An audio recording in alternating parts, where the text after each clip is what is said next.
sebuah ilmu yang mempelajari bagaimana cara merencanakan, mengumpulkan, menganalisis, lalu menginterpretasikan, dan akhirnya mempresentasikan data. Singkatnya, statistika adalah ilmu yang bersangkutan dengan suatu data. Istilah statistika berbeda dengan statistik. Dalam statistika akan dibahas yaitu ukuran penyajian data, ukuran pemusatan data, dan ukuran penyebaran data. Yang pertama ada ukuran penyajian data. Penyajian data merupakan salah satu kegiatan dalam pembuatan laporan hasil penelitian yang telah dilakukan agar dapat dipahami dan dianalisis sesuai dengan tujuan yang diinginkan. Data yang disajikan harus sederhana dan jelas agar mudah dibaca. Penyajian data juga dimaksudkan agar para pengamat dapat dengan mudah memahami apa yang kita sajikan untuk selanjutnya dilakukan penelitian atau perbandingan dan lain-lain. Selanjutnya, tujuan penyajian data.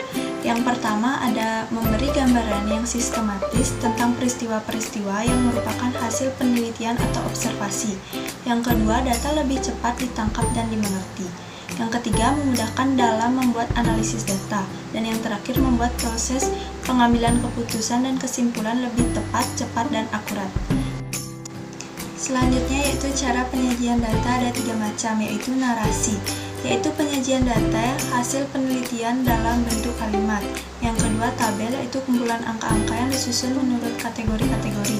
Misalnya berat badan menurut jenis kelamin, jumlah pegawai menurut pendidikan, jumlah penjualan menurut jenis barang, dan daerah penjualan, dan lain-lain.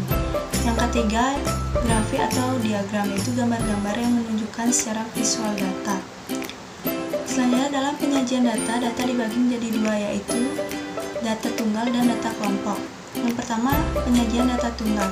Data tunggal biasanya disajikan dalam bentuk tabel frekuensi, diagram batang, diagram garis, piktogram, dan diagram lingkaran. Penyajian data berkelompok. Cara menyajikan data dapat juga dilakukan secara berkelompok. Data kelompok adalah data yang diringkas menjadi beberapa kelompok dengan rentang dan panjang kelas tetap. Misalkan menggabungkan nilai 61, 63, 65, dan 68 ke dalam satu kelas pada rentang kelas 61 sampai 68. Data kelompok biasanya diberikan dalam tabel data kelompok. Untuk membuat tabel data kelompok, perlu mendata jumlah nilai yang sama untuk mengetahui banyak data atau frekuensi. Berikut ada beberapa cara penyajian data berkelompok yang sering ditemui dan disajikan dalam bentuk tabel, distribusi frekuensi, histogram, poligon, dan OGIF. Yang pertama, tabel distribusi frekuensi. Distribusi frekuensi merupakan suatu keadaan yang menggambarkan bagaimana frekuensi dari gejala atau variabel yang dilambangkan dengan angka itu telah tersalur, terbagi, tersebar, dan terpancar. Penggambaran angka atau bilangan atau penyajian data angka tersebut dapat disajikan dalam bentuk tabel atau grafik atau gambar, yang kemudian dikenal dengan istilah tabel distribusi frekuensi atau grafik distribusi frekuensi. Berikut ini saya akan memberikan contoh soal dari tabel distribusi frekuensi data berkelompok. Di sini ada tabel, yaitu tabel frekuensi data berkelompok. Nah, di tabel tersebut ada beberapa hal yang harus dipahami. Yang pertama, banyak kelas interval atau K, yaitu banyak baris kelas interval, sama dengan 6. Yang dimaksud dari banyak kelas interval ini yaitu bagian ini. 1, 2, 3, 4, 5, 6. Maka dari itu, banyak baris kelas intervalnya yaitu 6. Yang kedua, batas atas kelas interval yaitu data di ujung kanan. Yang dimaksud batas atas kelas yaitu yang ini. 25. Begitupun seterusnya ini 30, 35, 40, 45, dan 50.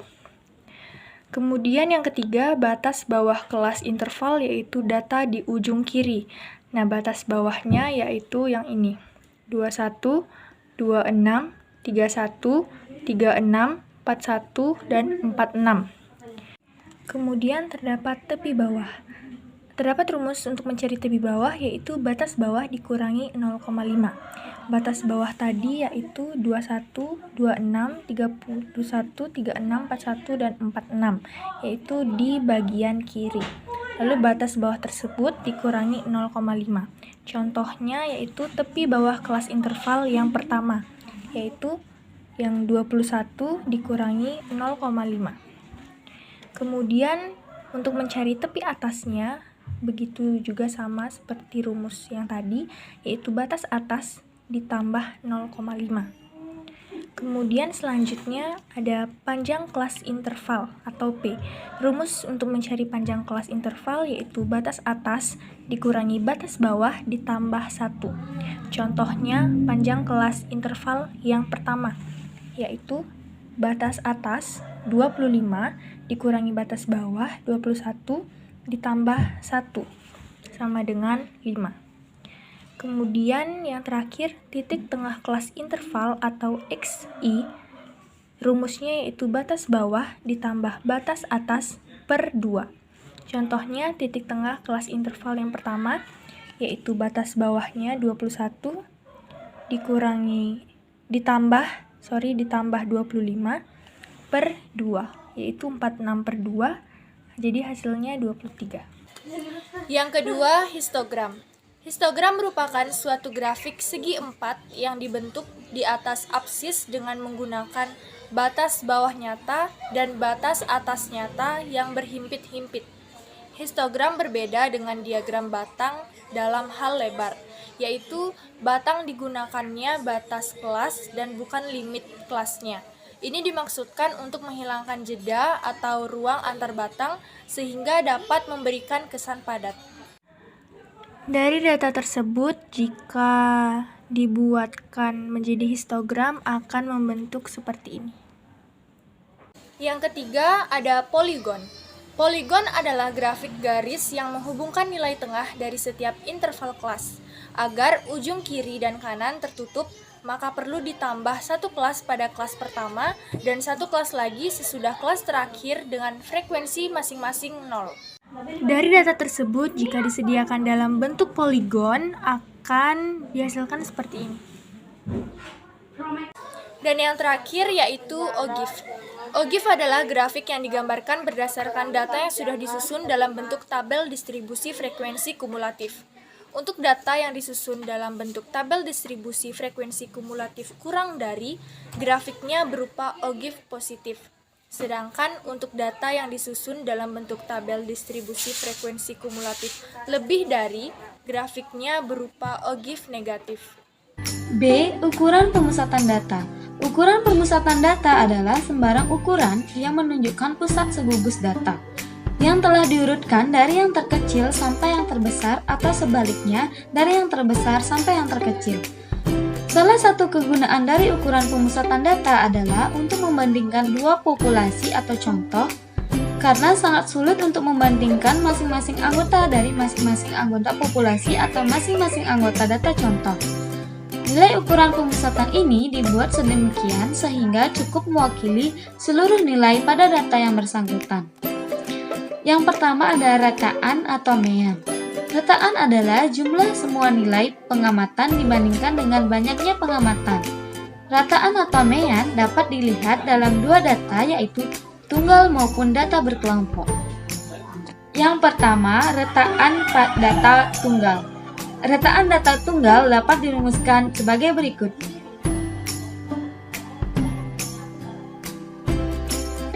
Yang kedua, rataan data berkelompok. Rataan data berkelompok dapat dirumuskan sebagai berikut.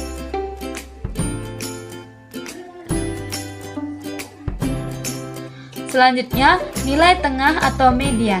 Median adalah suatu nilai yang membagi data menjadi dua bagian yang sama banyak. Baik teman-teman, untuk yang ketiga ada modus. Modus adalah data pengamatan yang paling sering muncul di keseluruhan data pengamatan. Suatu pengamatan mungkin memiliki modus ataupun tidak, dan mungkin memiliki modus lebih dari satu. Bagian-bagian modus ada dua, yaitu modus pada data tunggal dan modus pada data berkelompok. Yang pertama, modus pada data tunggal. Pada data tunggal, untuk menentukan modus, maka dapat dilihat dari datum yang paling sering muncul. Dan yang kedua, ada modus pada data berkelompok. Modus pada data berkelompok ini dapat dirumuskan sebagai berikut.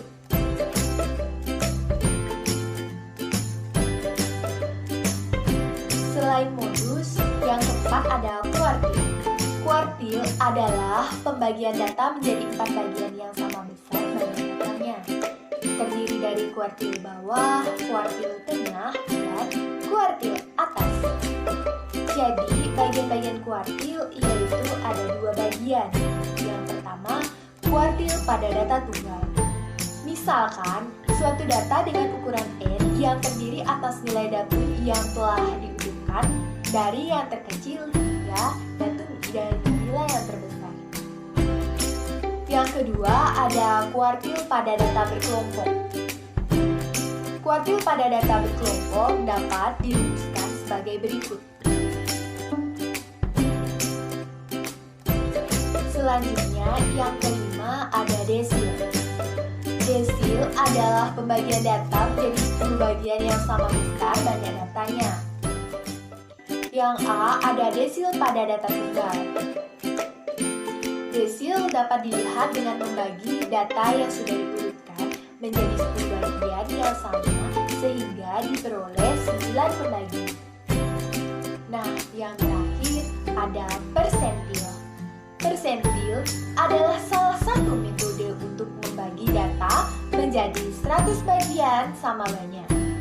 Jadi, ada 99 buah nilai persentil. A. Ada persentil untuk data tunggal. Persentil berasal dari kata persen atau per 100. Jadi, persentil merupakan pembagian data terurut ke dalam 100 bagian sama banyak. Dari 100 bagian tersebut, ada 99 buah pembatas nilai persentil. Selanjutnya yang kedua, ada persentil untuk data berkelompok. Rumus persentil data kelompok bergolong dipakai guna menentukan nilai persentil pada suatu data kelompok.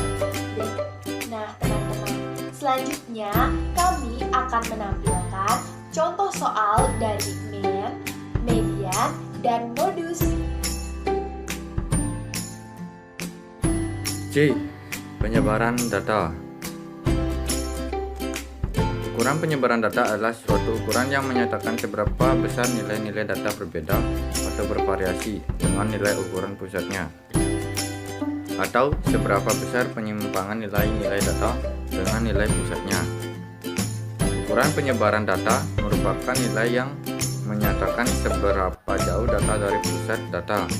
Ukuran penyebaran data terdiri dari jangkauan antar kuartil, simpangan kuartil, langkah, pagar dalam dan pagar luar, simpangan rata-rata, ragam, dan simpangan baku. 1. Jangkauan atau range. Jangkauan suatu data adalah selisih antara data terbesar dengan data terkecil. Jangkauan memiliki simbol yang berbeda-beda. Dalam hal ini, kita nyatakan dalam simbol J. Simpangan kuartil dari 13, 14, 15, 17, 11, 11, 18, 19 adalah penyelesaiannya adalah cari dulu kuartil bawah dan kuartil atas data dengan gambar di bawah ini. Maka kita peroleh Q1 sama dengan 11 sama 13 per 2 sama dengan 12, Q3 sama dengan 17 tambah 18 per 2 sama dengan 17,5. Simpangan kuartil data nomor 3 sebagai berikut. Simpangan kuartil sama dengan 1 per 2 Q3 kurang Q1. Simpangan kuartil sama dengan 1 per 2 dalam kurung 11,5 kurang 12 kurung tutup sama dengan 1 per 2 dalam kurung 5,5 sama dengan 2,75. This is